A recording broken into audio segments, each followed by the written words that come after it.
দেখে নাও বন্ধুরা, আজকে আমি এই মাছগুলো কিনেছি। এখানে আমি নিয়েছি কাতলা মাছ। মাছটা ওই 1 কেজি 750 মতো হয়েছে ওজন।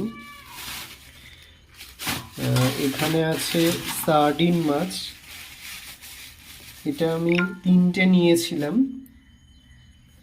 ওই 600 মতো হয়েছে এটার ওজন। এটা সামুদ্রিক মাছ, এটা খেতে খুবই ভালো হয়, বেশ নুন নুন হয়। এটা আমার কাকা খেতে খুব পছন্দ করে, আমাদেরও ভালো লাগে, আমি দিদি আমরাও ভালোবাসি এই মাছটা।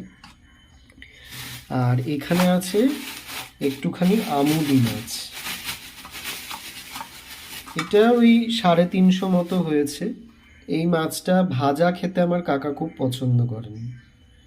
আমার কাকা যখনই বাজারে যান এই আমুদি মাছটা নিয়ে আসেন ভাজা খাওয়ার জন্য। তো এই হলো আজকের মাছ বাজার।